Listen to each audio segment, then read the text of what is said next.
Avec nous en plateau pour en parler, Christophe Barbier, éditorialiste politique BFM TV. On est également avec Aurélien Lecoq, député LFI du Nord. Et puis on va d'abord aller vers vous, Edgar Becquet. Vous êtes place Beauvau, puisque les ministres sont réunis pour un petit déjeuner.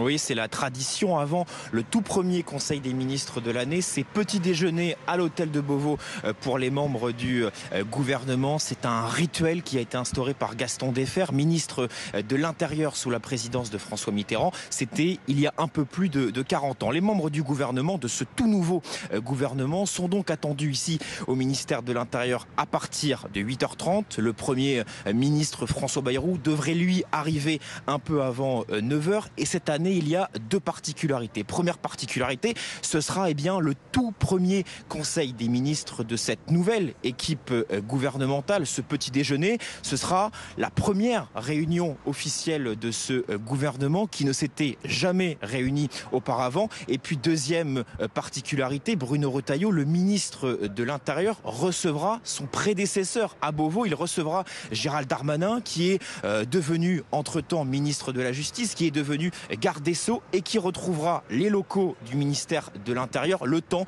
d'une matinée, le temps d'un petit déjeuner. Et donc après cette réunion, les membres du gouvernement iront à pied, ils se rendront à pied au palais de l'Élysée qui est situé à seulement quelques dizaines de mètres de l'hôtel de Beauvau. On suivra évidemment ce Conseil des ministres à partir de 10h de ce gouvernement que tout oppose, un gouvernement qui sera quasiment au complet ce matin. Je dis quasiment parce qu'il manque Jean-Noël Barrot, le ministre des Affaires étrangères, qui est aujourd'hui en Syrie.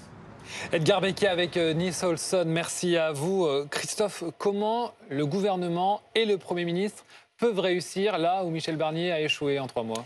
Ils ont deux atouts que n'avait pas Michel Barnier. Le premier atout, c'est une sorte de renversement de l'histoire, c'est qu'il y a déjà eu une censure. Il y a eu une censure contre le gouvernement Barnier. Eh bien, avant de censurer à nouveau, les partis d'opposition, les partis censeurs vont y réfléchir. Quel est le bon moment ? Quelle est la bonne argumentation ? Comment faire attention ? Quelles sont les rétorsions ? On a vu que cette censure du gouvernement de Michel Barnier, elle avait aussi coûté des polémiques aux censeurs. Vous avez empêché certaines catégories de Français de bénéficier d'avantages qui étaient dans le budget prévu. Donc, les censeurs vont avoir la main qui tremble un petit peu plus. Le deuxième avantage de François Bayrou, ça devait être d'élargir sa majorité. Ça s'est raté vers la gauche. En revanche, il a changé, il a densifié son équipe. Il aura donc une sorte de pack, comme au rugby, pour mieux résister aux attaques dans l'hémicycle.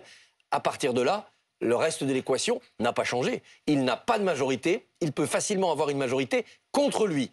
Dernier élément qui change pour François Bayrou par rapport à Michel Barnier, c'est la superposition du calendrier gouvernemental par rapport au calendrier judiciaire de Marine Le Pen. Rappelez-vous, le réquisitoire du procureur, très sévère, Marine Le Pen déclenche la foudre à l'Assemblée nationale, c'est le début de la fin du gouvernement de Michel Barnier.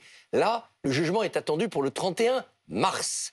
D'ici là, ça laisse une opportunité à François Bayrou pour faire voter ce budget impossible avec, dernier changement, dernier atout, à la manœuvre Éric Lombard, un ministre de l'économie plutôt venu de la gauche, là où il y avait Antoine Armand, un ministre de l'économie fidèle au macronisme. Aurélien Lecoq, on entendait parler à l'instant du risque de censure. C'est quoi votre priorité à l'heure actuelle ? Est-ce que c'est vraiment la censure ou est-ce que c'est plutôt vous atteler aux dossiers urgents comme par exemple la loi d'urgence pour Mayotte ? Ah mais ce sont de toute façon les deux, mais la réalité, c'est que ce que l'on ne peut pas oublier et ce que ne rappelle pas M. Barbier, c'est que ce gouvernement est de nouveau un gouvernement d'usurpateurs, c'est de nouveau un gouvernement illégitime. Pourquoi sont-ils là ? Ils n'ont pas gagné les élections. Aucune des personnalités qui aujourd'hui ne se trouvent au gouvernement ne devrait être ministre puisqu'ils ont perdu les élections du 7 juillet dernier. Emmanuel Macron refuse toujours d'entendre la voix du peuple français qu'il a lui-même convoqué lors d'élections, en refusant de se soumettre aux résultats des urnes. Aurélien le Lecoq, gouvernement de Michel Barnier a été on l'entend censuré. déjà beaucoup, ce discours depuis des mois. Est-ce que vous ne vous dites pas aujourd'hui qu'il y a peut-être des dossiers urgents dans lesquels s'investir ? Et on parlait notamment de la loi d'urgence pour Mayotte, plutôt d'appeler à la destitution d'Emmanuel Macron avant toute chose ?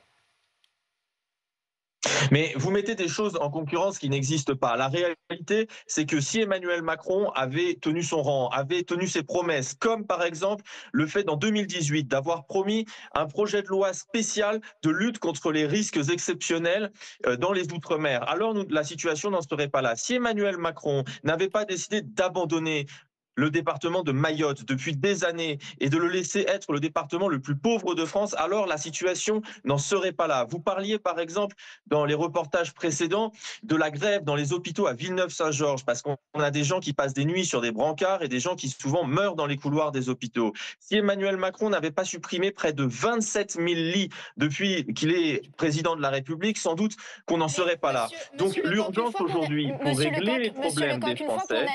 Une fois qu'on a dit tout ça, et on l'a beaucoup entendu, comme le disait Loïc Besson, si l'instabilité politique continue justement, comment est-ce qu'on s'attelle aux dossiers qui sont urgents? Vous parlez des urgences, on parle de Mayotte. Comment on s'attelle à ces dossiers si on fait perdurer l'instabilité politique? Alors, de deux choses. L'instabilité politique, elle perdure du fait d'Emmanuel Macron et de son gouvernement, qui décident de bordéliser les institutions et de ne pas respecter le résultat des urnes. Ce sont quand même les premiers bordélisateurs du pays. Et aujourd'hui, celles et ceux qui fragilisent le plus la vie quotidienne des Françaises et des Français. C'est le premier point.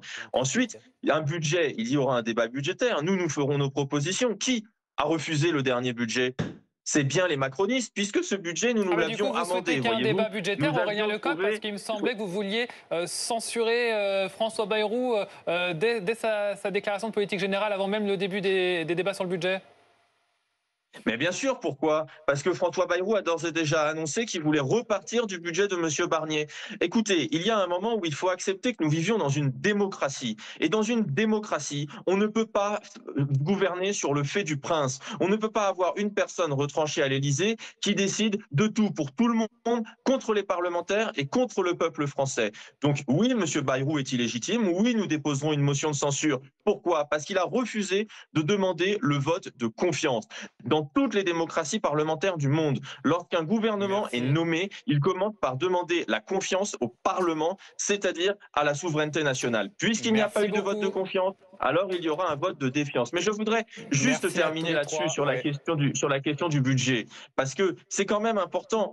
Le gouvernement de M. Barnier a été renversé parce que personne ne voulait ni de la baisse des retraites, ni de la taxe sur l'électricité. Et M. Bayrou décide... Merci Aurélien Lecoq d'avoir été notre invité sur BFM TV. Merci beaucoup Christophe, merci Edgar. On aura l'occasion de reparler du budget évidemment.